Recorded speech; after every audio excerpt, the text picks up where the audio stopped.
obrigada pela presença de todos, todas e todos aqui. Essa ação faz parte do Festival Cena Contemporânea, Festival Internacional de Teatro daqui de Brasília. E as ações formativas, a gente tem uma série de atividades. Uma delas é essa, que se chama Encontros do Sena, que vão acontecer 3 conversas aqui e mais 2 fora, né? O nome dessa conversa se chama Arte por Sujeitos Periféricos a Contrapelo das Violências. Quem vai mediar hoje é o Wellington. Obrigada, Well. Para quem estava na abertura do Cometa Cenas, encontrou com ele também, quando a gente fez essa disposição no jardim, lá fora. E a gente tem como convidado o Júlio Loroche, que está com um trabalho muito incrível aqui em Brasília, eu assisti ontem, que se chama Cabo Enrolado, que está lá no Centro Cultural Renato Russo. Estão todos convidados, né, a estarem presentes. E a gente tinha convidado também a Geise, né, do Pai Nosso. A Geise hoje teve um problema pessoal, particular, e não pôde, infelizmente, comparecer. Mandou um abraço para todo mundo, mas realmente foi um problema pessoal e ela não pôde estar, certo? A ideia aqui é a gente tomar café junto, comer junto e conversar também a partir desse recorte, a arte por sujeitos periféricos a contrapelo das violências, certo? Então, Wellington, antes disso quero apresentar a curadoria das ações formativas do Sena, que sou eu, para quem não me conhece. Sou Kênia, não, porque muitos aqui são novos, né? Eu sou Kênia, esse é o Valmir Santos. Valmir veio de São Paulo, né? Tá nessa curadoria junto com a Júlia Guimarães, que é professora aqui do departamento também. A gente agradece imensamente professores e professoras que deslocaram suas aulas também para estar aqui com a gente, o pessoal que veio, certo? Então está aberta a rodada. Sim, lembrar que ainda tem cortesias para a Cena Contemporânea lá na Secretaria. Divulguei, né, para algumas turmas, mas para vocês saberem que vocês podem colocar o nome na lista e pegar alguns ingressos que foram disponibilizados para o NB. E aí, o Wellington, né, a gente não apresentou o Wellington Oliveira, agradecer, né, e só pedir para você, se você quiser se apresentar, né, o Wellington é professor de arte da Secretaria de Educação do Distrito Federal, artista e educador, mediador cultural e idealizador de vários projetos como o Festival Cena Expandida, só para a gente contextualizar aqui um pouquinho também. Obrigado.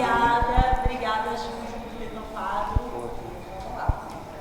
Então, e além disso, acho que gostaria de destacar que eu formei aqui no Departamento de Artes Cênicas, né? Fiz minha graduação, mestrado aqui também pelo Prof. Artes, mestrado profissional em artes, que é um programa super importante, né? Voltado para professores da rede pública. Então, também tenho essa identidade, né? Essa conexão, né, com o departamento. E obrigado, Kênia.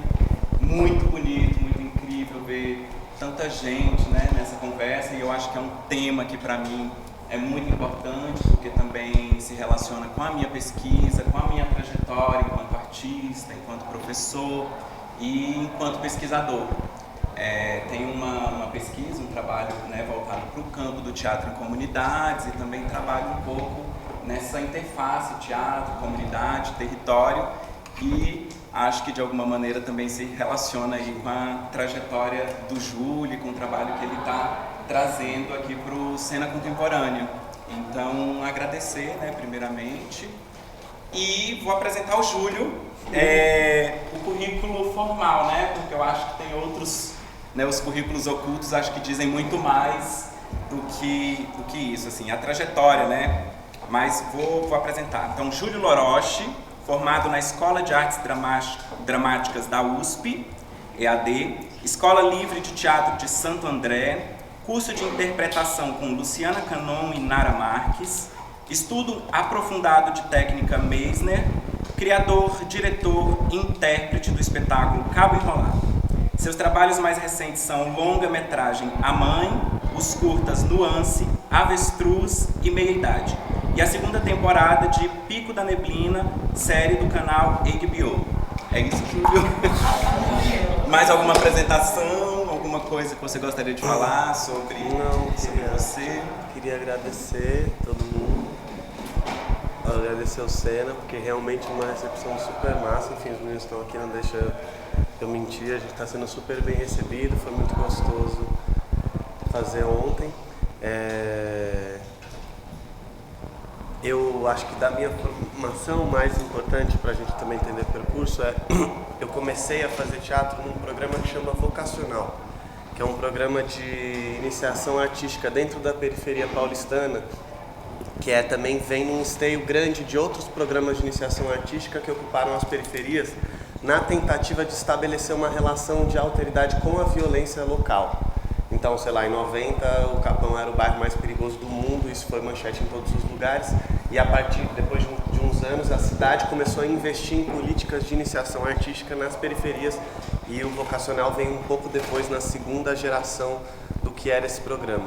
Aí fiz escola livre, fiz EAD e outras coisas mais, mas no percurso fui trabalhando com outros grupos de periferia, e a fundação da companhia é um pouco uma resposta a esse processo de trabalho que eu realizei junto com outras pessoas em outras quebradas, que não eram a Sul. Eu sou da Sul, do Campo Limpo, Jardim Rosana, que é bem perto do Capão, ali do Ângela, Triângulo da Morte, enfim.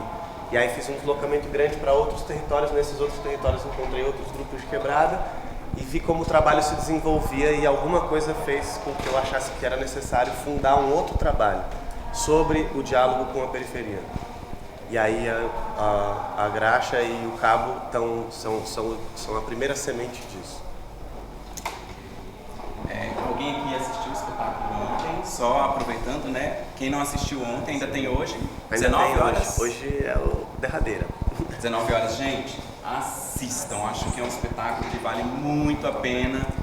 E eu duvido quem assim não vai ter assim uma identificação mesmo com o espetáculo, uma conexão, né, pessoal. Assim, é um espetáculo muito importante e necessário, né, para os tempos de hoje, e necessário também dentro de uma programação como a programação do Cena Contemporâneo, que de alguma maneira, né, assim, é uma vitrine da produção artística, cultural nacional, né, e ter um espetáculo como o Cabo Enrolado, que aborda, né, temáticas ligadas e, né, tão conectadas com a periferia dentro de um festival como esse, eu acho que é de suma importância e é de uma potência imensa. Então, quem puder, assim, assista.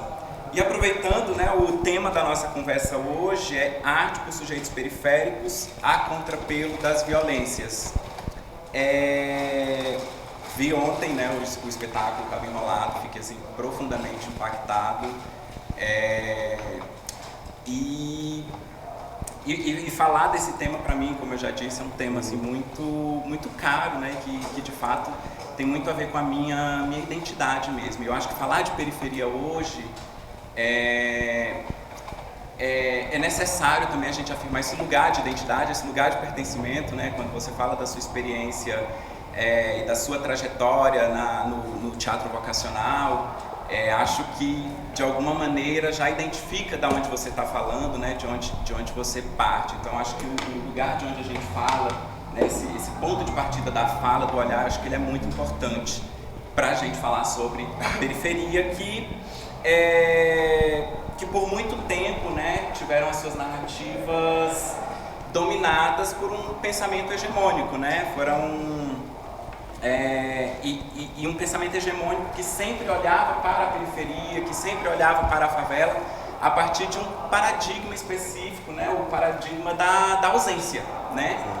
E hoje nós temos movimentos e hoje nós temos pessoas que tratam sobre periferia a partir de um outro paradigma, que é o paradigma da potência, né? Que é o que está sendo produzido, que é a produção artística, que é a produção cultural, que é outras formas de vida, de existência, para além do que se conta. Enfim, então, observando seu trabalho, Júlio, ontem, embora acho que a gente trate das narrativas de luta, das narrativas, né, das dificuldades e de outros dilemas que a gente enfrenta na periferia, de outros dilemas que os sujeitos periféricos eles enfrentam, eu vejo muito presente esse paradigma da potência. Acho que a gente traz um lugar de afirmação muito importante, né? E eu acho que é a tônica um pouco do que a gente quer trazer para essa conversa hoje. Enfim, para começar, eu queria que você falasse um pouco sobre o seu trabalho, né?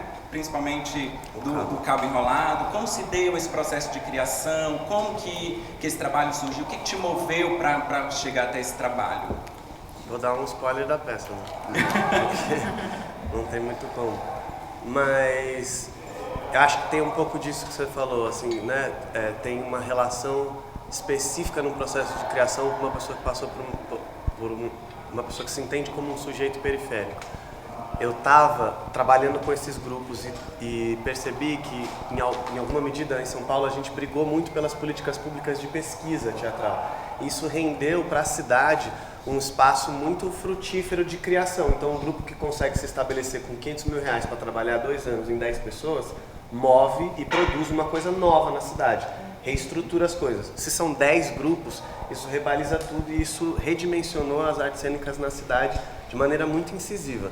A minha geração é uma geração que desfrutou da lei de fomento e que também brigou um pouco para aumentar os valores, né, com o passar do tempo. Mas a gente não conseguiu efetivamente gerar outras políticas públicas. Isso é um problema objetivo. Então, a geração que entra, ela tenta se inserir nos grupos novos ou fundar grupos que vão tentar disputar o mesmo local. Então, a cidade, ela acaba sendo também um território de disputa, de uma maneira difícil, mas muito muito irmanada, né? Tipo, eu tô vindo agora, acabamos de finalizar uma temporada do Boda de Sangue no container que foi invadido durante a nossa temporada. E foi um lance, a turma também sustentou esse espetáculo, é um espetáculo regresso que saiu da EAD e não estreou na EAD porque a Universidade de São Paulo não tem um teatro para acolher os estudantes se formando. Então, assim, de alguma maneira a precariedade também faz outras coisas acontecerem. E eu estava trabalhando em alguns grupos na cidade, assim, nas periferias, em Itaquera e no Jardim Romano, com o Stopobalaio e outras pessoas, e sentia que a maioria das pessoas que estavam conduzindo as propostas eram pessoas que estavam em diálogo muito presente no território, mas não eram pessoas oriundas do território. E não que isso vá promover nenhum tipo de limitação, né? Porque acho que a gente também, sempre que vai discutir o lugar, da pessoa, precisa entender assim que qual que é a proposta que vem, né? Não dá pra gente pensar que para falar sobre educação você precisa não ter sido educado, sabe? Precisa ter um entendimento, não sei se vocês entendem o que eu estou querendo dizer, precisa ter uma percepção mais sutil do que é uma aliança. Eu acho isso importante. Mas naquele momento eu não estava me identificando com o trabalho, e era um trabalho que se amparava muito nas narrativas periféricas. E aí passei um tempo tentando elaborar isso, e trocando com o Dustin, que é o menino que escreve as músicas. Algumas músicas eu escrevo com ele, mas ele é muito forte de caneta, é uma pessoa que vale a pena ouvir. E ele é uma pessoa que está se inserindo bastante no teatro. Ele é um cara do rap e que está se inserindo bastante no teatro. Fiquei com isso. Queria elaborar uma coisa que eu sentia muita ausência em toda a produção cultural da cidade, que era toda vez que um sujeito periférico é abordado, ou sendo em qualquer perspectiva de gênero, tem um esvaziamento da subjetividade da figura. Então, ela é ou uma figura chapada, ou ela cumpre uma função dentro da dramaturgia que, no geral, está muito vinculada a um serviço. Só que não é uma conta simples de fazer, porque você não consegue desvincular a figura periférica do trabalho. O trabalho é um eixo da experiência de vida daquela pessoa, de uma maneira muito particular, eu não sei nomear como, mas isso está lá. E aí eu estava muito inquieto com isso há muito tempo e estava procurando fundar um trabalho. Propus um primeiro trabalho que chamava Duas Penas, que era eu e o Dustin tentando elaborar essa juventude periférica dentro do espaço cultural da cidade. Não foi um projeto que foi para frente. Um pouco antes de tudo isso, O meu irmão trabalhou como motoboy muito tempo e eu era o irmão mais novo, apaixonado pelo irmão mais velho, eu vivia atrás dele, andando, fazendo entrega de moto o tempo inteiro. E o meu irmão foi baleado e ficou tetraplégico. E isso mexeu muito com a minha cabeça porque eu achava que eu deveria fazer alguma coisa sobre isso. E uma vez conversando com um professor da USP, ele me disse: você não pode tratar esse tema porque senão isso vai ser melodrama. E eu fiquei inquieto com isso, assim, tipo, de fato tem alguma coisa ali que ele está dizendo que é importante. Tipo, eu não sei o quanto o melodrama é capaz de contribuir hoje. E aí tô com esse monte de coisas na cabeça e a pandemia apareceu assim avassaladora. Eu já tinha trabalhado como entregador antes da pandemia, mas na pandemia eu trabalhei de entregas e vi muito como a operação do aplicativo funcionou na cidade. Então,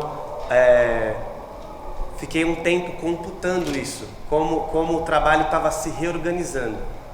E aí comecei a ler sobre isso e levantei uma tese que é de que daqui a pouco todos os trabalhos vão ser, que é uma tese já muito fácil de reconhecer, todos os trabalhos vão ser mediados pelo aplicativo. Mas essa mediação do aplicativo, ela produz uma série de problemas para a gente e eu queria tratar isso. Sem abrir mão de tratar da história periférica, sem abrir mão de elaborar, fazer essa abordagem sobre a experiência do meu irmão, que era uma experiência importante para mim. E também sem abrir mão de um espaço que eu acho que o Teatro de São Paulo precisava disputar, que era de estabelecer uma comunicação menos rude com a plateia. Porque acho que em algum momento a gente, na nossa liberdade de experimentar e de propor coisas, a gente começou a esquecer um pouco que a pessoa que vem ver, ela vem contribuir também. E eu, como uma pessoa que tinha vindo de uma favela muito severa, eu às vezes tinha muita dificuldade de estar numa sala de espetáculo e mesmo sendo uma pessoa que me esforçava para ler e que me esforçava para estar entendido, me sentia burra. Como se o espetáculo não fosse acessível para mim. E aí, assistindo coisas e conversando com amigos, eu fiquei com vontade de produzir um teatro que pudesse ver a plateia, mais do que ser visto. Né? Tipo, você cola em qualquer comunidade, propõe qualquer atividade, as pessoas elas não querem só ver, elas querem se sentir integrantes do trabalho. Tudo bem? Não, deixa eu ver. Tá lá atrás. Beleza. Elas querem se sentir, elas querem compor o trabalho.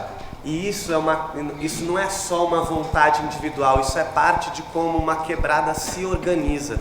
As pessoas precisam compor a coisa, senão ela não se efetiva. Primeiro pela falta de recurso e segundo porque os elos eles são tão estreitos que você vai esbarrar no outro. Então se o outro não for um parceiro, ele vai ser um impedimento. Isso é muito objetivo. Falei pra caralho, porque é muita coisa.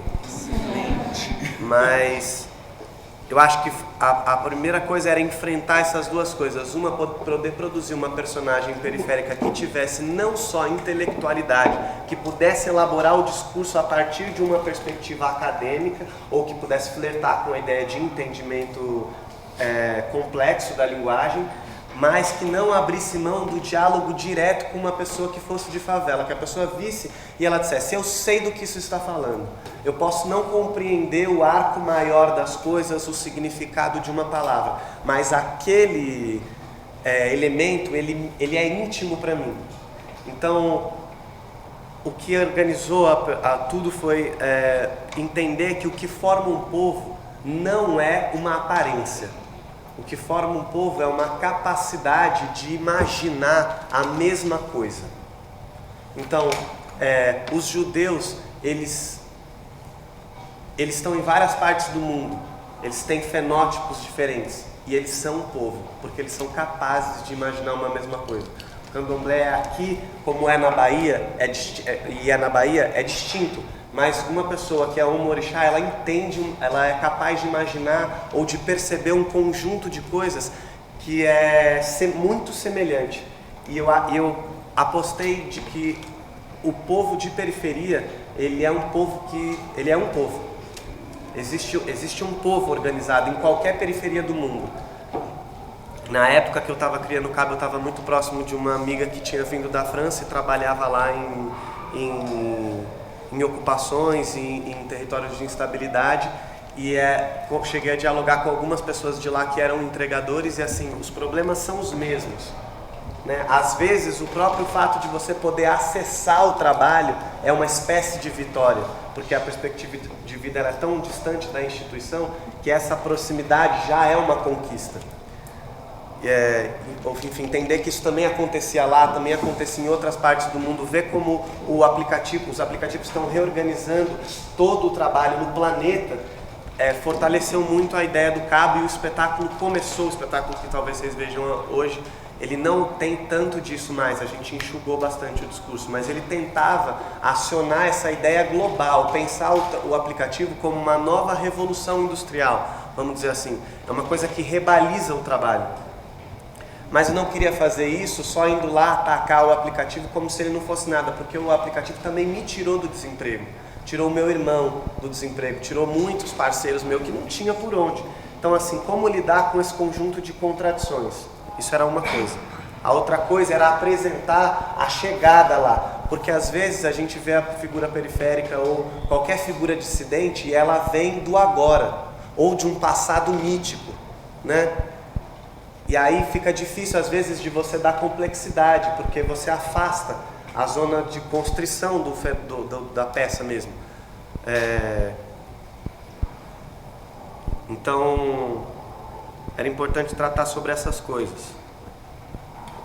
E aí, tem uma coisa que é você lidar com o micro, que é a experiência de um sujeito periférico que ecoa no macro da periferia, mas também como esse macro periférico ecoa no macro da cidade e ecoa no macro do país. Porque o fascínio pela motocicleta, ele move essa indústria do aplicativo.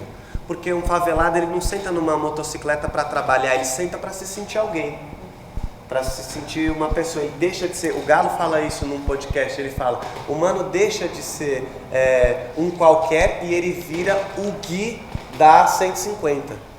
E isso tá se vocês, não sei qual que é a relação de vocês com os territórios aqui também e tal, mas a pessoa é o nickname da pessoa.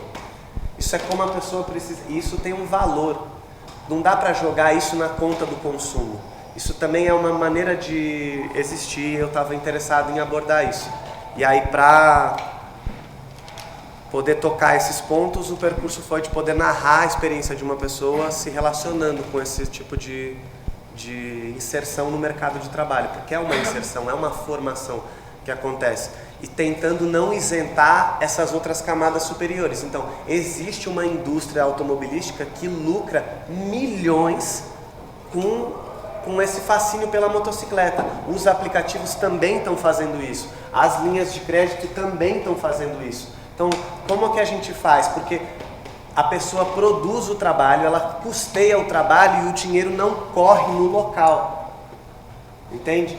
Mas a tentativa é também de apresentar o problema não só a partir da negativa que ele produz, mas também da instabilidade que ele pode causar.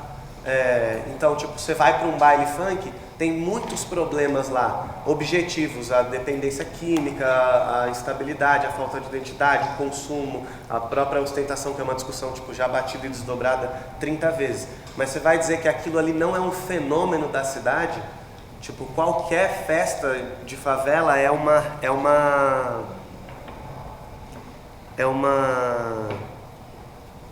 um acontecimento muito ímpar. É uma coisa que a cidade precisava aproveitar mais, sabe? E eu acho que as festas estão revelando os bailes, ou a maneira intrusiva e violenta com que os motoboys ou os motoqueiros se impõem na cidade de São Paulo, sobretudo, é também uma maneira de disputar esteticamente a cidade. E eu acho que o espetáculo tenta passar um pouco por esses lugares, assim.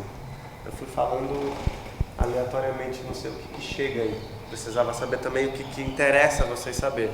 Mas a pesquisa passou por aí. Aí as leituras são um livro, que eu não lembro o nome do autor, mas um livro chama Subhumanos, é um livro importante para a pesquisa, e um outro livro que chama O Incêndio, que é um livro de um coletivo de militantes que se organiza para discutir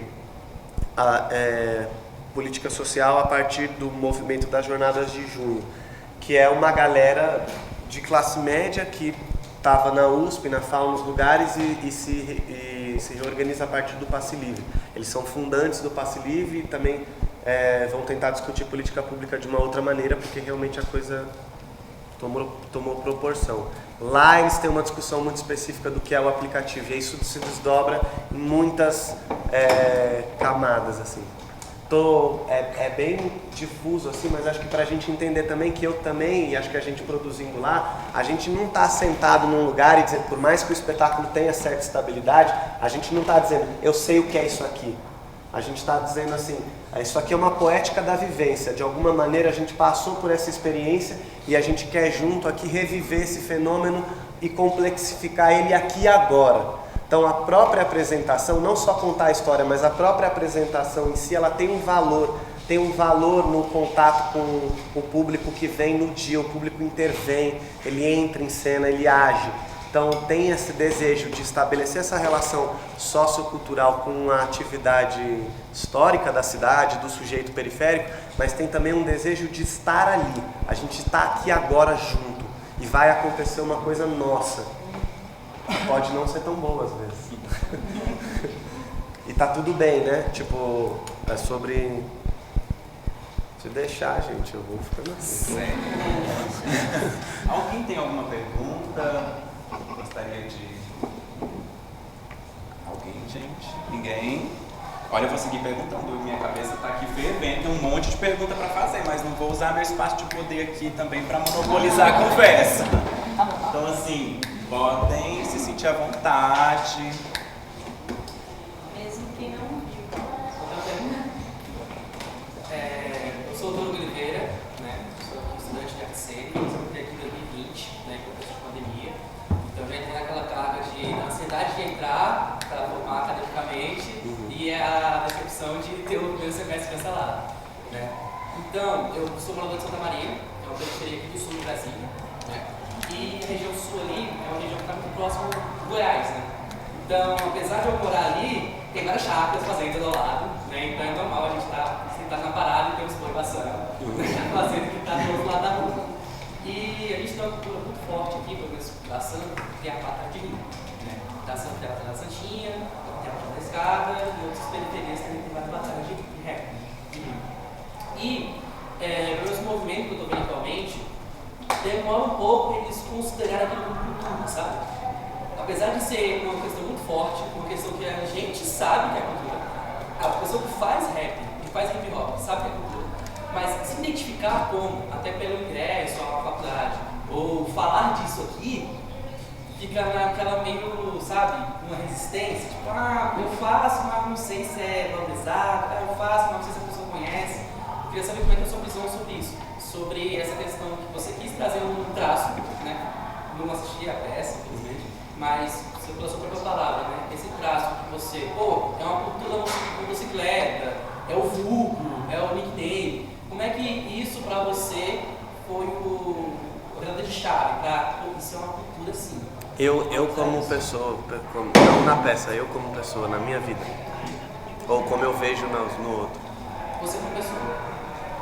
Eu acho que tem várias coisas que são complexas nesse sentido, sobre a nossa percepção sobre a coisa. Eu acho que todo mundo precisa admitir que a gente atravessa vários problemas. A gente vai criar uma coisa e a gente quer que as pessoas vão e elas não vão, e isso meio deslegitimo o que a gente está fazendo, ou se a gente tem fama ou não, sobretudo no universo da música. Isso é muito delicado. Mas eu fico me perguntando o quanto esse título de você se sentir artista, ele de fato ele te mobiliza. Acho que é uma coisa importante para a autoestima e para que você tenha confiança de ir lá e realizar uma coisa. Mas na soma dos 10, assim, isso aí eu não sinto que isso me estimula muito. Eu sinto que eu tinha uma coisa para dizer e eu precisava falar sobre aquilo. Era mais do que... Eu não sei, eu demorei muito para me perguntar se eu era um artista ou não. Tipo, eu precisava tratar uma coisa. Era muito latente, não só nessa peça, antes assim um pouco.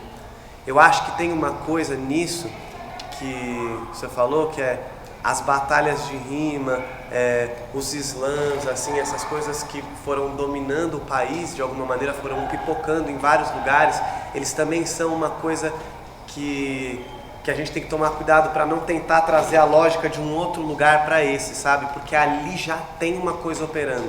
Então, às vezes eu fico me perguntando, eu tenho vários amigos que são de batalha e a cultura hip hop está bem presente no espetáculo, não só no rap, mas em outras coisas que são mais detalhadas, algumas coisas da dança, alguma coisa do sample, né? O sample tem uma coisa assim, ao que todo mundo tá ligado, isso? A coisa do beat, você recorta um beat e esse beat repetido, ele vai produzir uma batida que você vai rimar em cima. O sample, ele não é exatamente um resumo. Não, o resumo é eu extraio aquilo que é a ideia central. Ele não é isso, ele é a parte pelo todo. Eu pego uma coisa que vai conter tudo. Não é um resumo, ele não é uma produção de outra coisa. Eu não sei explicar bem, mas ele é uma parte pelo todo. Eu vou arriscar isso. E isso tem muito na peça. Então tem algumas partes de cena que elas repetem de uma maneira muito objetiva. Ou tem a citação de uma marca de roupa, por exemplo, que ela é uma tentativa de samplear isso, essa relação com a marca, essa relação com o desejo de portar uma coisa. E essas são as palavras. Não, eu estou portando. Isso tem alguma coisa que fala sobre o imaginário periférico que corresponde a uma experiência de vida. Eu acho isso importante. Sobre a cultura hip hop no espetáculo, mas sobre essas reuniões, assim, sobre a gente se perceber artista, eu acho que a gente tem isso é bom, mas eu acho que a gente tem que mais, lá quando a coisa está acontecendo, ver para onde ela pode ir ali. Que lugar mais próximos ela semeia, sabe? E não os outros lugares tão longes. Porque o que faz uma coisa mudar é o poder de condensação das pessoas. Sabe? Tipo, sei lá, o Islã está mudando a vida das pessoas de uma maneira inexplicável, mas tá mudando porque quem faz é do local, sabe? O cara não sobe a primeira vez para lançar um poema e pensa que amanhã ele vai estar na França, sabe? Ou ele se sentir artista, ele olha e fala, é engraçado, vai nos lugares, você conversa com as pessoas, eles elaboram de outra maneira, assim, as pessoas que estão chegando, os primeiros eles falam, pô, mó legal isso aí, eu queria escrever também, eu já escrevi um poema. Tipo, essa coisa da arte, do mercado, da cultura, está muito longe. Está muito longe. Não que eu não acho que essas coisas têm que se aproximar, mas acho que ali tem um valor que a gente precisa compreender, sabe? Senão parece que só é legal aquilo que é publicável, sabe? Eu acho que esse é um movimento que a gente, depois de sair, acho que vocês vão passar por isso, depois de sair da universidade, precisa entender como organiza o trabalho para que ele ocupe outros lugares. Mas antes de organizar o trabalho, precisa desorganizar ele bastante, eu acho. Então, de repente, em vez de a gente tentar ver como a galera pode sair de lá da rinha e ir para outro lugar, como que leva outras pessoas para a rinha, sabe? Então leva outra gente para a rinha, fazer outra coisa. É um desejo assim também. E às vezes também pensar que ali pode estar tudo, que talvez não precise virar mais nada, que é só aquilo mesmo, e já é bastante, sabe?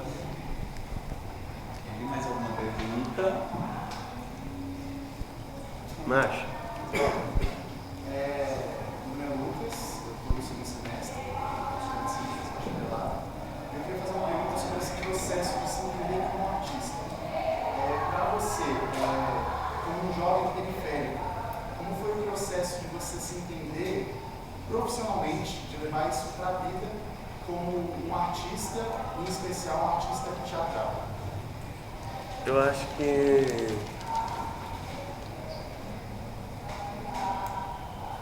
Eu acho que o bagulho começa nas contas. Tipo, você precisa receber por aquilo. E aí isso vai mudando um pouco. E também tem uma coisa que ser um artista não é muito, pode ser diferente na prática objetiva, assim, né, do dia a dia. Mas não é muito diferente de ser pedreiro. Meu padrasto é pedreiro e eu sempre com ele para trocar ideia, ele levantou todas as casas que a gente morou. E ele tem um jeito lá dele de criar uma parede. O mano, ele fala, não, meu padrasto é grandão, pesadão, tipo, ele deve ter uns 115 quilos. E ele, mano, ele fica, não, isso aí, essa viga aí vai ter não sei quantos quilos de ferro. Se não for assim, não dá pra fazer. Ele tá projetando a casa lá, né? E aí ele vai, daqui 2 semanas não funcionou, ele vai fazer outra coisa. Ele tá operando a coisa, né? Aí ele vai lá, joga a massa no chão, ele tá fazendo não é muito diferente. Eu acho que, como eu estava falando, eu acho que ou você assume de vez o que é, mas sem o estigma, ou você vai ficar um tempo se perguntando coisas que não vão te mover. Eu acho que o barato é sobre se colocar como artista para fora no mercado e tal, acho que é uma coisa do dinheiro. Tipo, eu também preciso viver, então preciso receber por isso. Isso aqui precisa ser pago. E o resto é, vamos criar a sua parada, sabe? Não sei nem se te responde. Só pegando um pouquinho assim o gancho da pergunta dele, porque eu acho que acho que as duas perguntas aqui também estão um pouco dialogando, né? Enfim, é uma pergunta mais ampla, né? Primeiro eu vou começar assim, por que a periferia foi fazer arte, né? Claro que a gente tem um monte de hipóteses, debates, discussões, né? E aí tem um livro que trata sobre a formação dos sujeitos e sujeitas periféricas, acho que com certeza você deve conhecer, né? Que é uma pesquisa ampla, né? Que foi realizada em São Paulo. Pera, que eu acho que ele está até aqui, ele até trouxe. Ele tem um nome engraçado. Tiaraju. Isso, é um livro muito interessante, gente. A formação dos sujeitos e sujeitas periféricas. Cultura e política na periferia de São Paulo. E aí, nesse livro, pode falar se quiser. Ele levanta algumas hipóteses, né, norteadoras, né, para falar sobre o porquê que a periferia vai fazer arte. E aí ele cita alguns tópicos: produção artística como pacificação, né, que é aquele discurso mais antigo dos primeiros movimentos de pacificação das favelas, de diminuição da violência, que de alguma maneira é um discurso mais de fora para dentro, né? Depois, produção artística como sobrevivência material, né? Produção artística como participação política, produção artística como valorização local e produção artística como emancipação humana. Enfim, assim, como que você vê o seu trabalho hoje? Assim, onde que você se vê nesse movimento, né? Porque eu acho que tem esse primeiro movimento, tem alguma coisa para falar, tenho uma narrativa para trazer, quero entrar nesse contexto de disputa de narrativa, porque a gente também está falando disso, mas tem um outro lugar também de uma pessoa que se torna uma artista, que passa a viver disso. Enfim, como que você vê hoje e como que você percebe essa mudança mesmo? De uma pessoa que está fazendo ali teatro por um desejo, né, de falar, por um desejo de fazer teatro, por algo, né, digamos, mais livre mesmo. E quando que você percebe esse salto para uma profissionalização artística? Se já deu esse salto? Eu não sinto que eu consigo ver o meu trabalho, assim, sabe? Eu acho que tem os retornos, né, das pessoas e também o retorno dos parceiros, que eu acho que ajuda mais. Tipo, a pessoa tá em sala de ensaio, os meninos, ontem a gente estava discutindo uma cena antes de abrir. Tipo, gente, isso aqui a gente precisa reagir. Às vezes é conceitual e às vezes é tipo, aonde vai pôr a caixa. E essas discussões não têm mais ou menos valor, elas são discussões necessárias. Então eu não consigo ver muito o trabalho, mas eu consigo, sobretudo esse, porque eu tô dentro, né? Também tem isso, dirigir de dentro, é uma outra experiência, que precisa muito desse amparo das pessoas de fora. E tem que ser muito generoso quem tá de fora com quem tá dentro, porque você fica louco, né, fazendo. Mas o que tem que eu acho que, nesse sentido do que eu reconheço sobre o trabalho, é veracidade, porque a companhia também tem uma abordagem. A discussão é a cidade, moradia, trabalho e disputa de território. Então, qual que é o trabalho que a cidade precisa, entende? Então, tipo, do nada, a rua começou a se encher de motoboy de novo, porque isso aconteceu nos anos 80, aconteceu nos anos 90 e mudou de novo nos anos 2000. E agora, ninguém come mais se não tiver iFood. Tipo, entende? Então a cidade precisa que isso seja discutido. Tipo, a gente passou a pandemia inteira discutindo saúde mental. Entende? Como que uma pessoa está trabalhando, você senta para conversar com o Uber, ele diz que trabalha 18 horas por dia, 16 horas por dia, e ele acha que tá massa, que ele tá bem porque ele tá de carro zero. Precisa ter alguma discussão. Você propõe, os motoboys todos, a gente fez bastante entrevista, você fala da CLT, ninguém tá interessado. Não tem CLT, sai fora, mano. Por quê? Porque a CLT é salário mínimo, é subemprego. E por mais que o entregador ele também possa também ser aparentemente um subemprego, ali ele tem uma mobilidade. Então a mobilidade é uma tecnologia para aquela pessoa. É uma tecnologia que os motoboys inventaram, só que de alguma maneira o aplicativo está cooptando. Então esse é o trabalho, não talvez o trabalho que eu queria fazer, o que eu escolhi, mas o trabalho que para mim parece que a cidade precisa. Aí o mano vai, o cara que é a figura histórica mais importante do momento, eu acho que é o Galo, cara. O cara é motoboy, ele foi lá e queimou a estátua do Borba Gato, ninguém fez isso. Tipo, tá todo mundo passando na frente do bagulho o dia inteiro, Santo Amaro lá, o maluco estuprador de carabina, sei lá o que é, todo mundo discutindo nas universidades, não, porque o olhar sobre o homem branco e tananã, e o olhar sobre a periferia e o nosso passado escravocrata, mó ressentimento, porque é um país escravocrata, mano, o ressentimento tá aí, por isso eu acho que também tem que tomar cuidado com a contrapelo da violência, mas com a violência, porque existe uma violência que a gente precisa elaborar para o bem e para o mal, com mais ou com menos carinho, mas tá lá, é ressentimento, a gente é um país ressentido, precisa encarar isso. Aí o mano foi lá e falou, foda-se, jogou pneu e tacou fogo em tudo. Fez um marco, entende? A gente precisa dar valor à fenomenologia das coisas, aquilo é teatro. E você troca ideia com ele, ele quer fazer teatro, ele é um artista. Entende? Porque a palavra artista ela é muito... Eu não vou dizer que ele não é um artista, ele é um puta artista. E você senta pra trocar ideia com ele senta aqui pra falar com você como ele tá falando com a multidão. Eu não sei se já teve aqui, provável, ou se vocês já ouviram ele falar. Mas uma pessoa muito viva, muito disposta a criar. Queria muito ser rapper e tal. Ele escutou as músicas da peça e falou, caralho, vocês, mano, os caras mó artista querendo política social, vocês tinham que ficar fazendo rap e tal. Porque ele é muito fissurado, ele queria cantar, né, e tal, tipo... Mas eu falo isso pra ele, tipo... É uma obra de arte. Tipo, aquilo é uma obra de arte no tempo da cidade. Ninguém que viveu nessa geração vai passar pelo Borba Gato sem ver as chamas. Como ninguém que passou antes pelo Borba Gato, aí cada um de uma perspectiva... passou por ele sem ver a reafirmação da sua própria aristocracia ou a desgraça da sua própria ancestralidade, né? Então, assim, ele rebalizou a cidade, ele disse, peraí, eu vou inscrever na cidade. Eu acho isso uma necessidade, acho que é meio isso, sabe? Enfim, acho que é meio isso, o trabalho, qual que é o trabalho que a cidade, e às vezes é o que a cidade, às vezes é o que a gente precisa. No ano passado a gente precisava fazer um espetáculo infantil. Tipo, o Cabo a gente criou as ocupações são uma coisa muito cara pra mim, porque eu cresci numa ocupação de moradia. E é uma discussão na cidade, o chão da cidade é uma discussão. A gente estava no container discutindo o chão da cidade, né? O território da luz que está hiper especulado e as pessoas querendo fazer da Cracolândia o cartaz da sua próxima eleição. Então, era muito importante pra mim. Aí a gente criou um espetáculo num lugar que chama Ocupação Coragem, que é uma ocupação na Praça de Itaquera que atende a Coab 2, que é um projeto de habitação para as quebradas de Itaquera. Lá, esse espaço cultural é uma ocupação. Na frente desse espaço cultural tem uma praça, que chama Praça Brasil. Na Praça Brasil tem criança todos os dias andando de bicicleta, livremente soltas, com boa preservação. Tem batalha de rima, eu falei, e eu sou da Sul, né? Eu sou da Leste, essa quebrada na Leste. Falei, caralho, nunca fui numa praça que tivesse atividade viva. Tipo, todo dia criança brincando na rua, não sei como, aqui pra vocês o quadro deve ser distinto. Mas em São Paulo, no centro da cidade, você não vê criança na rua.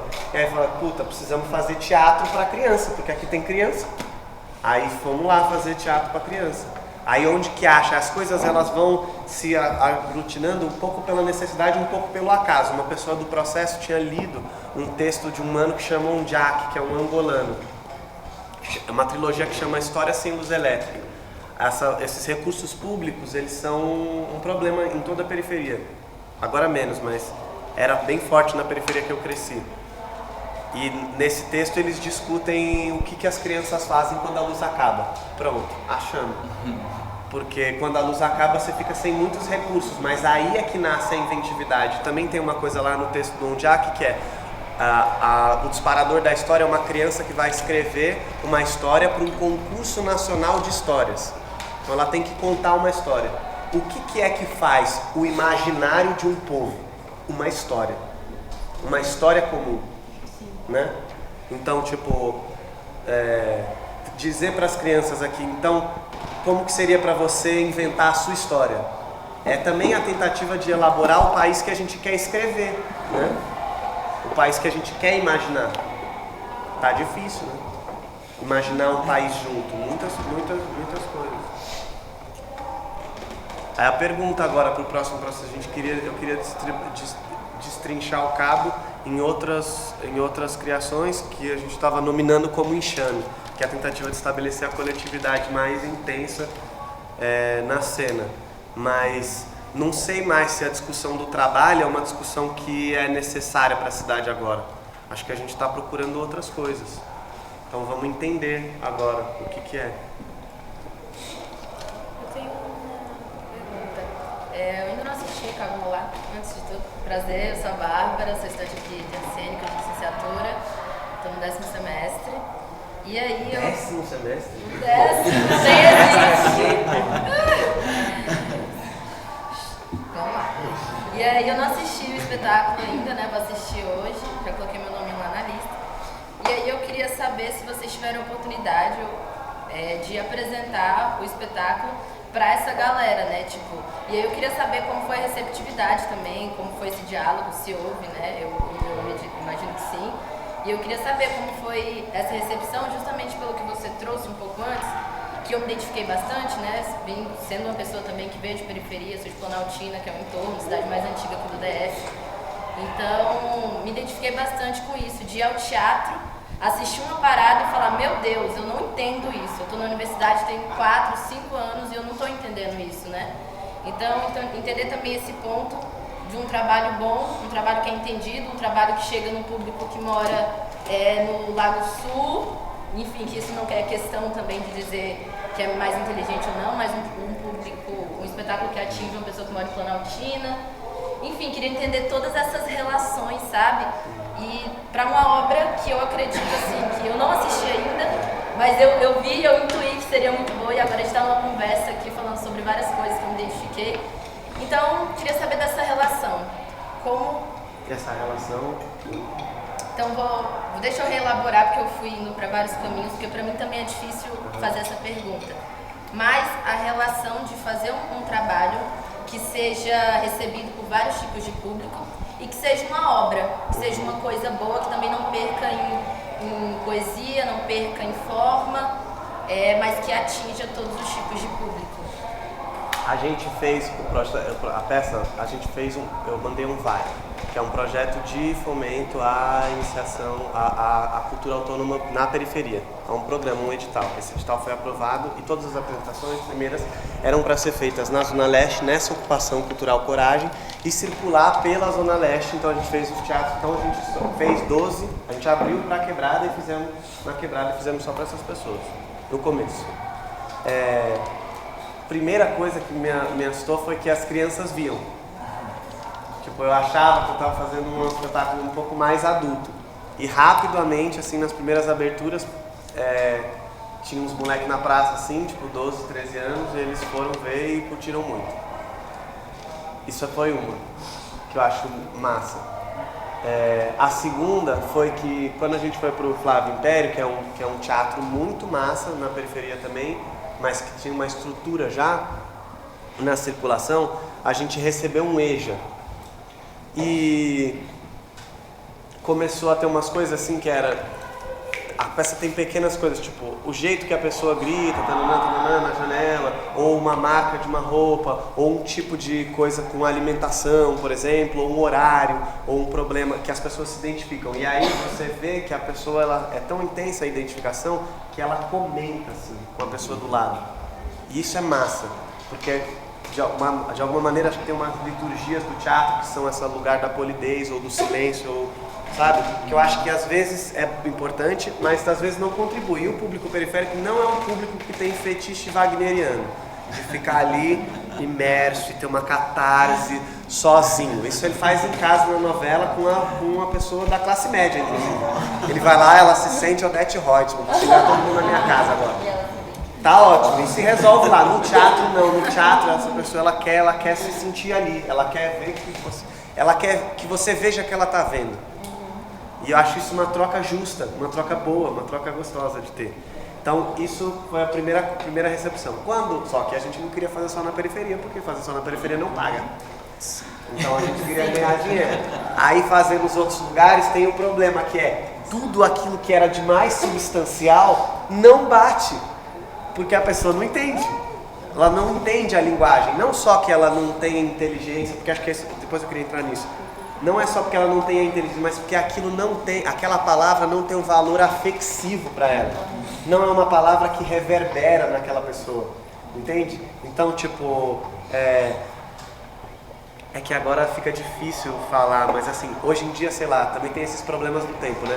Uma havaiana branca de tira azul, hoje em dia é tipo o raio de Santa Cecília, cadeira de praia, mas já foi o chinelinho dos pedreiros, com aquele bonezinho assim de Pirelli.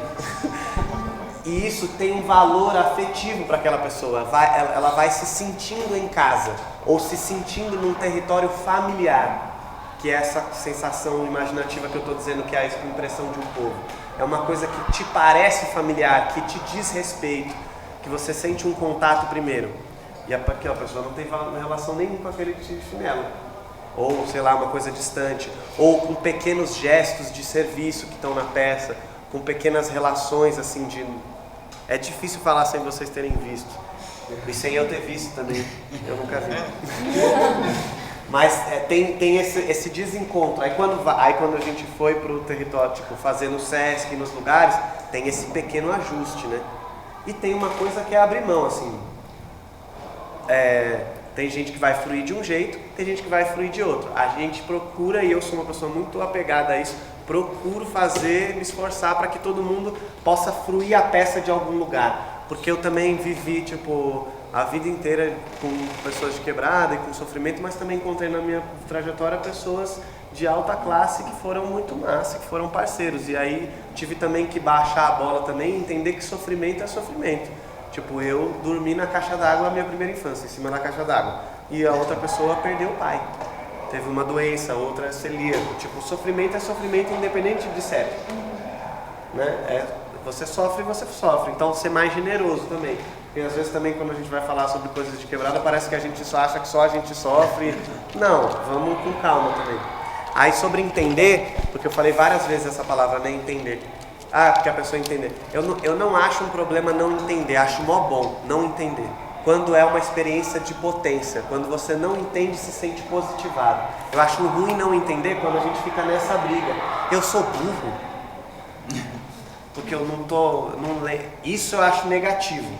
Agora, se a proposta da parada é ver uma coisa que não é para que você compreenda logicamente, mas para que você sinta uma emoção massa, vamos aí. Senão parece que são dois polos diferentes, né? Que é o teatro que entende e o teatro que não entende. Não tem nada disso.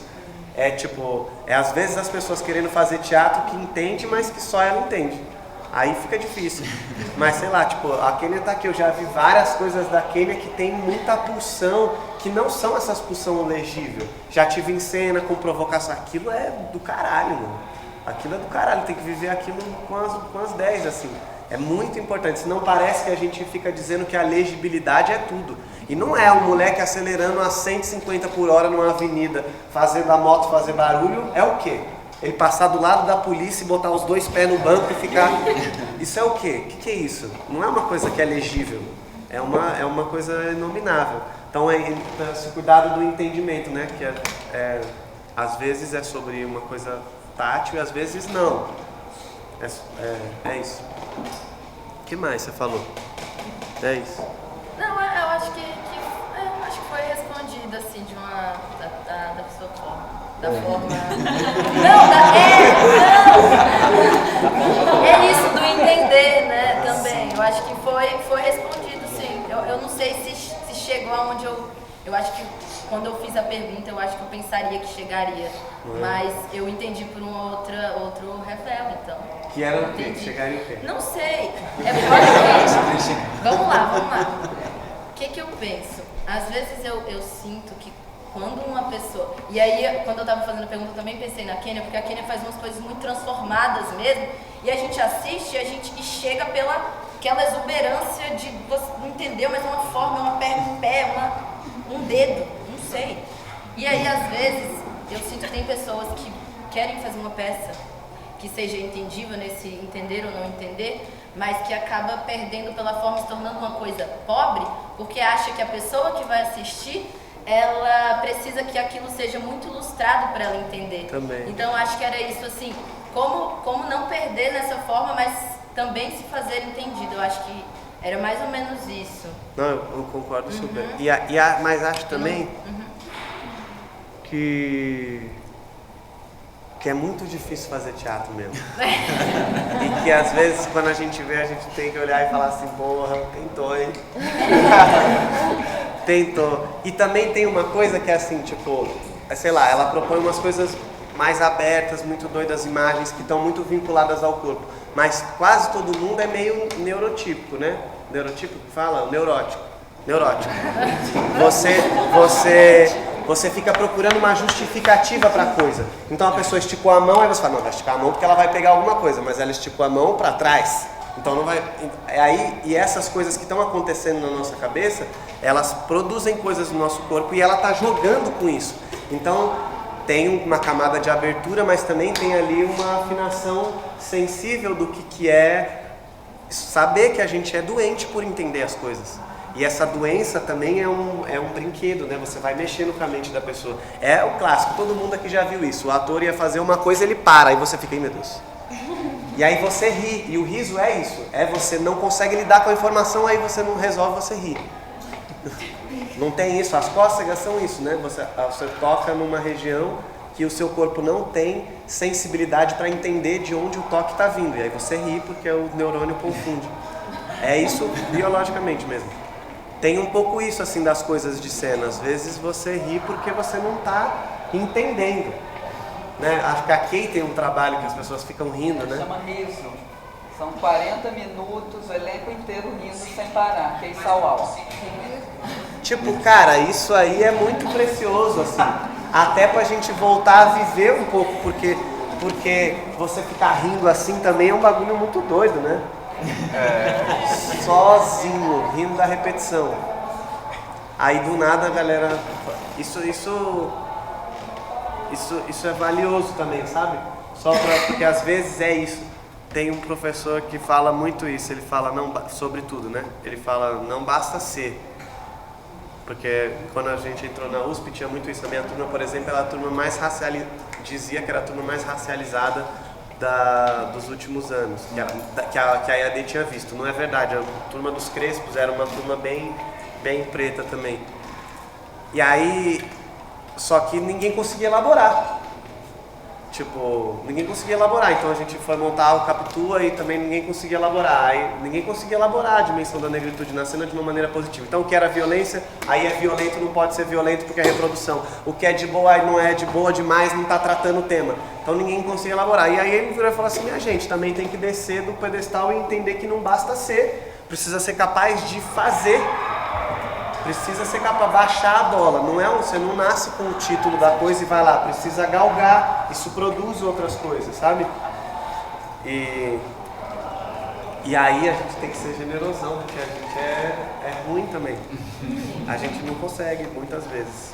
E também tem isso do teatro que é, quando você vai fazer uma outra prática no audiovisual, por exemplo, ou em outros lugares, o equipamento te defende. O equipamento te defende a fotografia, tipo, o Rafa fotografa como ninguém, tipo, ele faz foto, parece que eu sou até bonito. Tem uma coisa da técnica da pessoa executando do material que aquilo te protege. No teatro é você lá no pelo, couro com couro, carne com carne, tipo,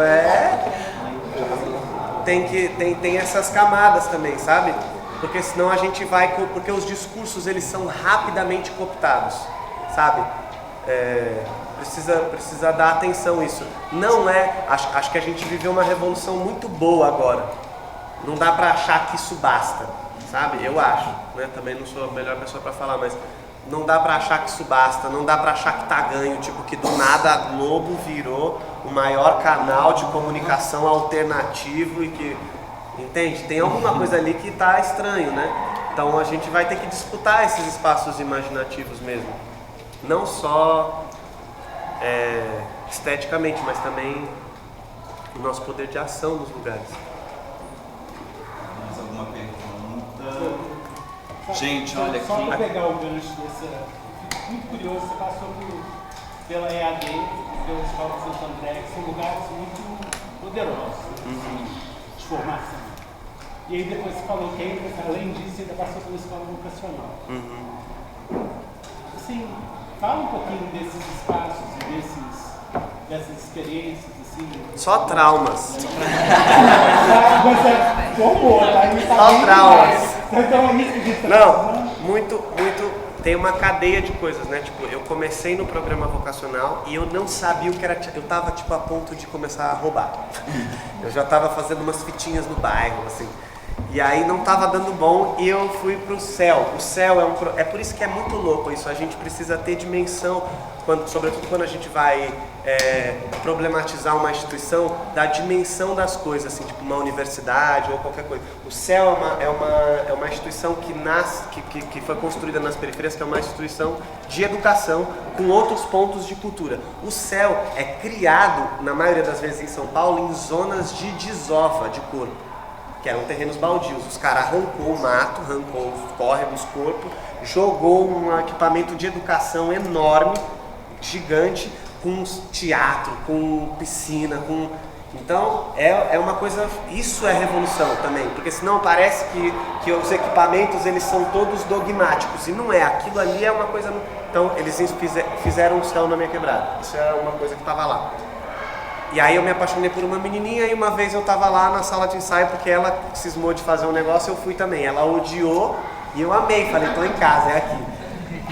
E aí fiz o vocacional, mas não fiz só o vocacional, fiz outros programas. Fiz um programa de circo, fiz o Guri, que é um programa da Santa Marcelina dentro, que atende também um outro público, que é o público da música, né? Muita gente evangélica, aí põe um menino para tocar violino, para tocar no culto depois, e aquilo acaba virando uma porta. Então, fiz vários programas desses. Então, já cheguei nas escolas com alguma coisa muito estruturada, porque eu tive muitos bons professores no vocacional, pessoas legais assim mesmo.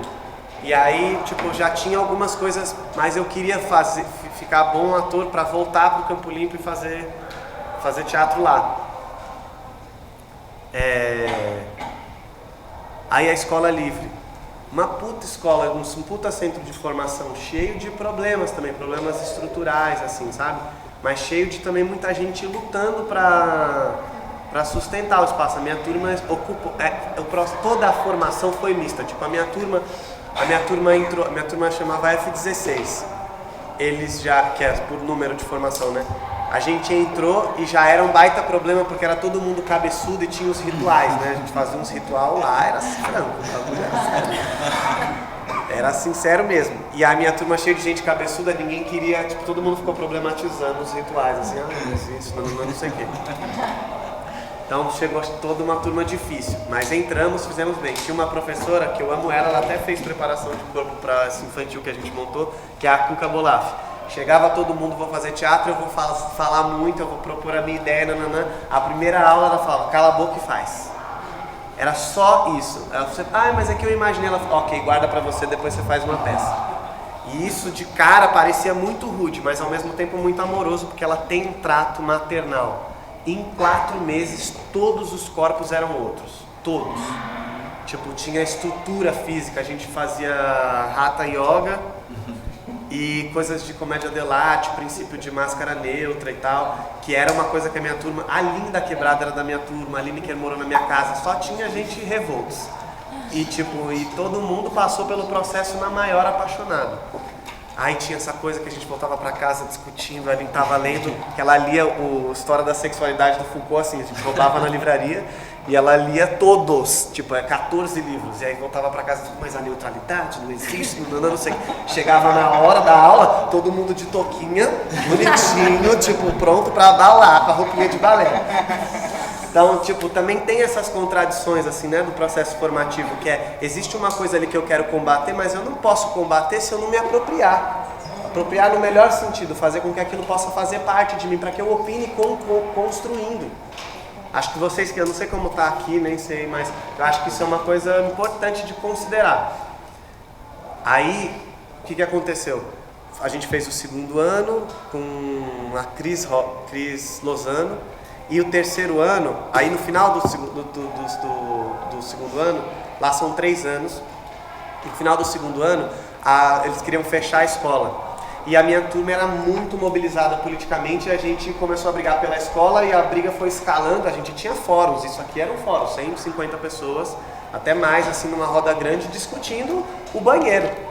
Tipo, a pessoa que é da F1, que entrou agora, da F17 que entrou agora, o menino da F1 que veio só pro fórum, ele nem veio para a escola, ele veio pro fórum porque ele quer contribuir com essa comunidade. O Toscano, que estava lá há 10 mil anos, e a Cuca também, que estava lá há 20 anos, todo mundo discutindo aqui de igual para igual como a gente queria que fosse o espaço.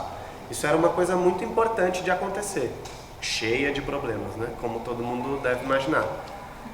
Os fóruns começaram a escalar, minha turma puxou lá a coisa, a gente ocupou a Secretaria de Cultura da cidade, aí virou outra coisa, porque acabou a dimensão do artista, era tipo, mano, se segura aqui, vamos discutir. Aí a galera do Passe Livre, que estava em alta na época, foi lá fazer uma palestra, e a Tish dirigia a cooperativa de teatro na época, eu acho que estava até em Campinas e aqui, aí foi lá, ela, gente, eu não tenho um pulmão, hein, não vou ficar perdendo tempo, fala logo, o que vocês querem? E aí tentando aprender alguma coisa, ou seja, tudo ebolindo, uma loucura, as pessoas dormindo na prefeitura, o CQC ia lá, a gente vestido de máscara de comédia de arte no pátio de Santo André. Mas isso foi 2014, eu acho, 13. 12, 13. Tipo, bem ali um pouquinho depois. Aí, voltamos. Todo mundo deprê, porque a gente tinha escola, mas não tinha processo, não tinha aprendido nada, ninguém tinha personagem, não tinha aprendido, não aprendi a falar um personagem, não sei o quê. Virou o ano, o Vinícius Torres Machado, tava voltando da Bélgica. Loucaço também, outro. Voltando da Bélgica, cheio de referências de dança, pegou a turma, viu a experiência da turma, minha turma era ruim, a gente era ruim. Ninguém fazia nada bem, todo mundo era ruim com força. Aí ele olhou para a nossa experiência de ocupação e falou, é daí que vai sair. Aí ele ligou pro Thiago Antunes também, que é um cara muito massa, muito inteligente, e falou assim, Thiago, o que você acha da gente fazer uma peça sobre um homem que vai num lugar para medir uma rua e construir uma coisa e ele nunca consegue construir nada. Todo mundo fica sempre mandando ele para outro lugar. É na Secretaria de Cultura, não, é no Departamento de Educação, não, é não sei na onde. Vamos fazer uma peça sobre isso. E aí a gente montou uma peça que era em cima do Castelo do Kafka, que é um livro que ele não terminou, e chamava Aporia. Era um teatro em ruínas com vários personagens lá tentando sustentar o espaço, ou seja, tinha muito da nossa história de tentar sustentar aquele espaço com uma figura política que vinha de fora, que era esse agrimensor que está na dramaturgia do Kafka, e a gente engolia ele de alguma maneira. Vocês estavam fazendo o Carne Moída? Isso. Na mesma época. Tinha ali uma crítica muito... Aporia no TUSC. A gente fez direção também. Da Cris Rocha, não é? Não é da... De quem que é a direção do Aporia mesmo? Do Vina. Isso, eu vi no TUSC. Então, aí depois a gente circulou os TUSPs e tal. Mas tinha ali primeiro, da parte nossa, uma realização muito grande da ocupação que a gente tinha feito, ou seja, a gente era daquele espaço e a gente queria ficar lá, e ele articulou isso na peça. E também articulou uma crítica severa que nós estamos presos dentro dessa caixinha preta. Ninguém no mundo sabe que isso é um teatro. As pessoas não frequentam mais o teatro, isso era uma questão. O teatro da escola estava vazio há anos. Tipo, 200 lugares as turmas estreavam, ninguém apresentava, a gente ficava lá brigando para manter um teatro que a população não estava usando.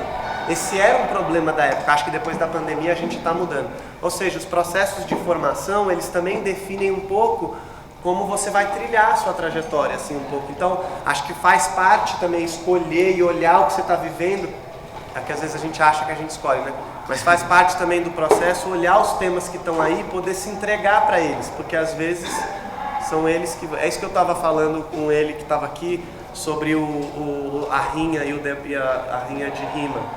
Que às vezes a coisa já está lá. Então, às vezes a gente quer se apegar a uma imagem de um artista que está fora, você perde força, perde contato com a sua própria formação.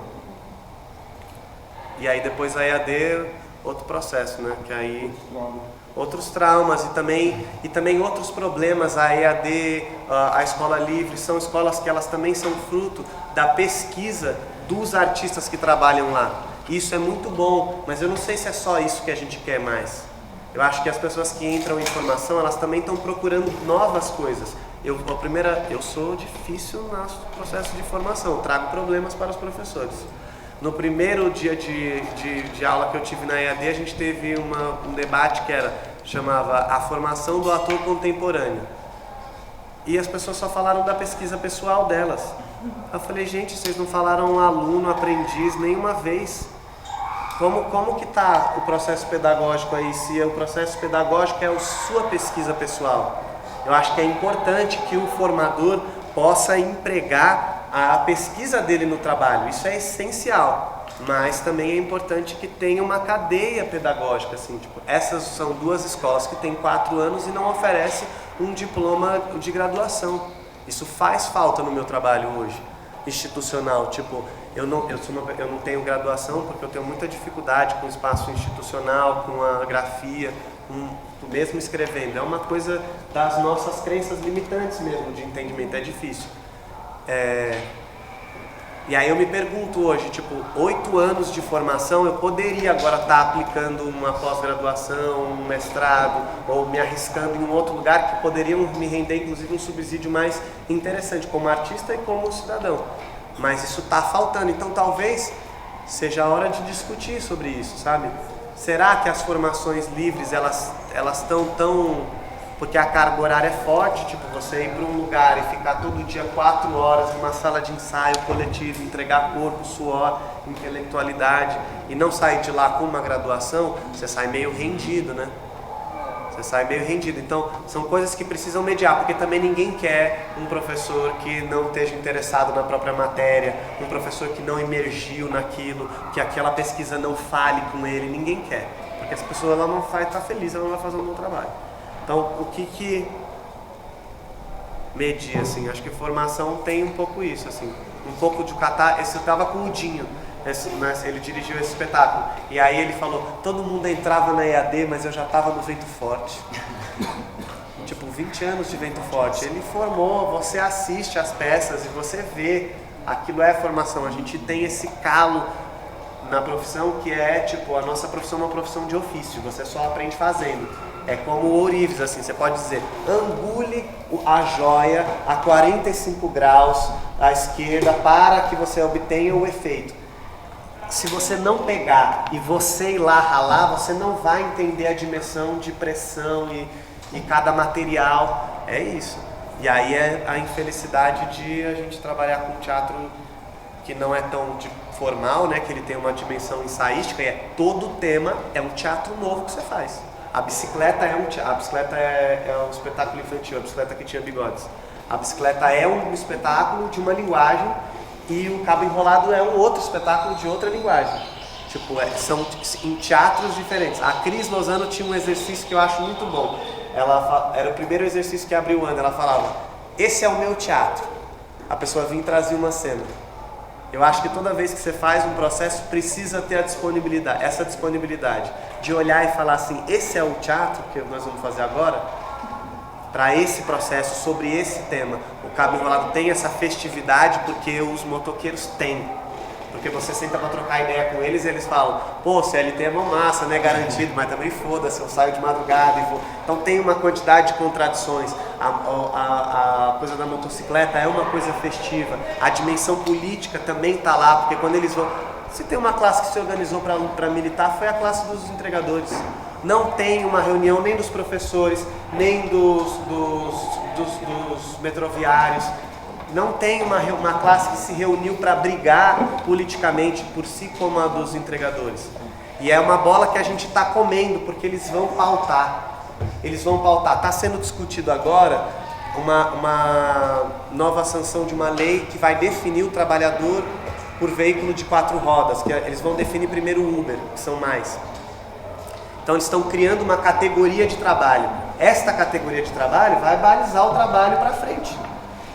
Então, você trabalha tantas horas, mas só ganha as horas que você rodou no aplicativo. Isso vai reorganizar o trabalho na modernidade. E está todo mundo discutindo outras coisas. Está todo mundo discutindo acesso à internet, se a Janja deu mole para não sei quem, sabe? Discutindo coisas aleatórias. Então, tem que ter esse olhar para o tempo que a gente está vivendo, que é mais difícil, né? Mas é uma coisa de olhar o trabalho que a cidade precisa, o trabalho que o país precisa também. Eu acho que a discussão dos aplicativos é uma coisa importante agora no momento. Gente, a gente vai fazer mais duas perguntinhas para encerrar, tá com o tempo um pouco já no finalzinho. De repente a gente pode fazer duas perguntas junto? Jackson levantou a mão. Jackson, tem mais alguém que quer fazer alguma pergunta? Jonathan? Quer, Jonathan? Faz aí, eu respondo mais devagar, mais rápido e aí não De repente perde a gente tanto pode tempo. fazer um bloco com duas perguntinhas? Bora. Isso. Obrigado por ter vindo sobre a casa, nos cursos novos, do Departamento de Artes Cênicas. Eu queria fazer duas perguntas em uma. A primeira, eu acho que diz respeito ao impacto ao invólucro de tudo isso que você traz. Se dentro da periferia, talvez qual a dificuldade, se é que passa por essa dificuldade, de entendimento desse invólucro que não está dito nas suas palavras, mas as periferias do Brasil, elas são formadas majoritariamente, quase que 100%, por pessoas negras e pessoas indígenas. Essa problemática social, que é o problema da terra, como você traz na sua fala, é o problema do discurso, e esse grande emblema que os movimentos das pessoas, trabalhadoras sem terra, conseguiram sintetizar, né, em uma ideia, em um sonho, em um universo, para a gente tratar das questões sociais, o cerne das questões sociais do nosso país, que é a falta de acesso direito à terra, ao lugar, espaço, para a gente viver, criar e sonhar. E aí, a partir do sonho, Júlio, eu te pergunto, o que é que sonha um artista periférico?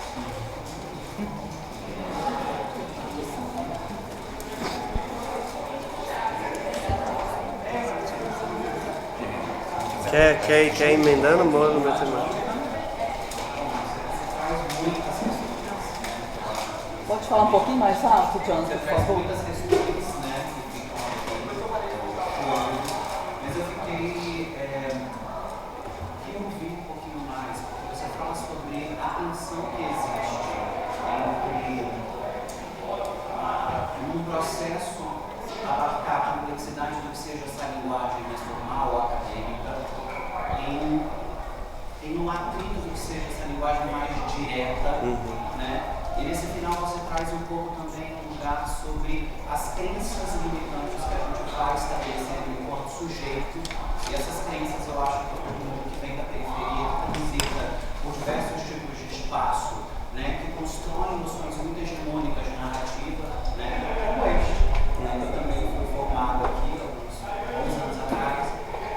Então me interessa ouvir dentro do que você traz, seja essa tensão de um investigador de processo, com tanta substancialidade que você tem, né, na oratória, e que também traz um sistema de crença que talvez te limite enquanto sujeito hoje, né, no exercício da sua função, né, enquanto cidadão, enquanto pessoa.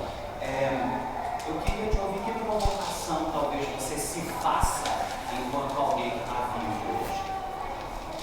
Surreal, né?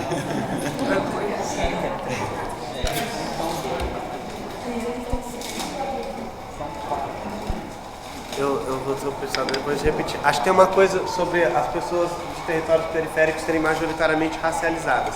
Acho que isso é o objetivo, tem o dado do censo e é uma coisa a se encarar. Tipo, a negritude está na favela, os povos indígenas e miscigenados estão lá. E acho que essa é uma coisa que a gente precisa encarar coletivamente e promover a transformação que está começando a acontecer. Mas acho que a gente não pode perder de vista que não é só lidar como os povos racializados devem não estar na periferia, mas que a periferia ela não exista precariamente, que ela possa existir lá bem, sabe? Não sei se me faço entender. O que eu acho é assim, a gente cresceu num país escravocrata, isso está no nosso imaginário e a gente está tentando produzir essa mudança. É isso que está acontecendo agora e que é essencial. Acho que está todo mundo empregado nisso.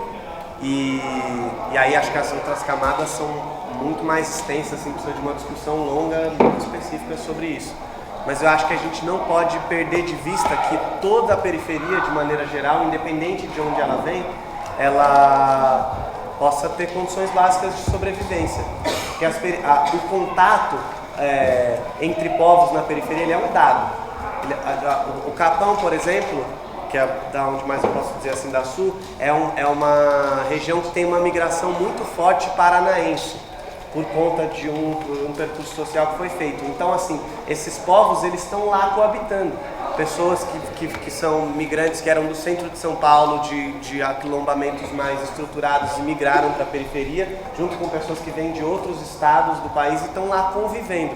Então, existe também uma política de convívio que talvez a gente precise apreender melhor. Eu sinto isso.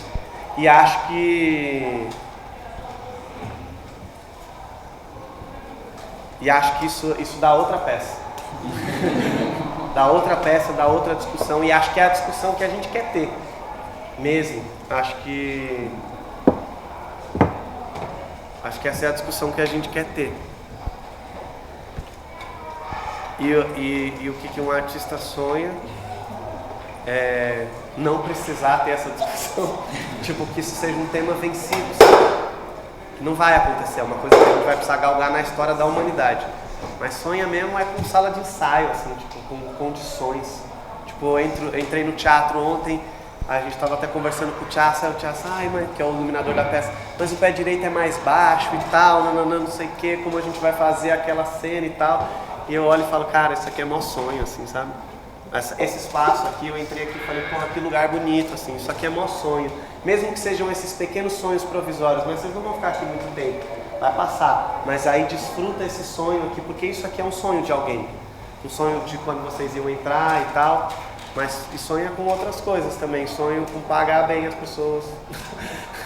Tipo, é foda a gente, tipo, se deslocar, às vezes leva semanas de ensaio para fazer uma apresentação e os cachês não alcançam. Eu tenho sonhos muito materiais, muito objetivos, assim, tipo, eu queria pagar melhor a galera. O Enxame, que é o espetáculo que a gente vai fazer na sequência desse, eu queria chamar uns meninos do Giro Louco, que é um rolê de grau lá de São Paulo, de Osasco, queria chamar eles para performar de moto dentro do espetáculo. Esse é um sonho. Um sonho muito curtinho, assim, né, mas são sonhos do dia a dia, assim, né? O meu Babalu do Chave fala muito isso, você tem que ganhar o pão do dia. O pão do dia, você levanta hoje, sua o pão do dia, hoje. E aí eu sinto que às vezes precisa sonhar o sonho do dia. Então hoje eu vou conseguir negociar melhor aquele cachê.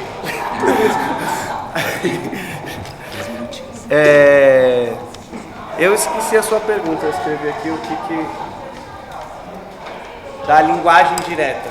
Eu acho que tem uma coisa que é o vocabulário, como eu estava falando, as pessoas, tipo, uma pessoa de Recife, uma pessoa de Manaus, uma pessoa da Paraíba e uma pessoa de São Paulo, uma pessoa da Bahia, que é uma Bahia que é Salvador, a outra Bahia que é Ceabra, estão convivendo ali na mesma quadra. As palavras ecoando, os costumes ecoando, eles vão naturalmente se misturando. E aí quando eu desejo produzir linguagem, como eu estava dizendo para ela, assim, tem uma parte que não entende, a outra parte que não entende, eu estou também tentando formar um público para esse teatro, né? Estou também tentando, e também ouvindo ele, também deixando as palavras que as pessoas dizem, porque ontem quem viu, ela também diz palavras lá, e aí ela disse a palavra dela. Ontem ela virou, eu falei para ela, você não sabe onde você está me metendo, ela disse, ou eu sei. Então daqui para frente tem isso também, né? E aí eu acho que esse ensaio de linguagem formando, que eu não vou ter a melhor terminologia, mas o César fala sobre isso, né? Sobre a ideia de formular uma língua crioula, ou seja, uma língua que não abandona o colonizador. E acho que a periferia está vivendo essa experiência nessa colisão entre os povos. Porque a gente está marcado por isso. Essa é a língua, não tem como. Mas o nosso português não é o deles. E aí o que se fala... Então, como formular essa língua crioula também? Uma língua que a gente entende entre nós, mas também se comunica com o outro, não abre mão, porque a gente tem um ganho com essa linguagem. Eu acho o nosso português, modéstia à parte, bem mais rebuscado que o deles, assim. Então, acho que no teatro tentar fazer... Porque a gente poderia ter feito uma peça que fosse menos, que tivesse uma linguagem mais palatável, mais popular, sabe? Não sem o risco de incorrer no Zorra Total, por exemplo. Que acho que tem lá também uma linguagem popular que dialoga. Então, tem isso. E a última coisa que você tinha perguntado?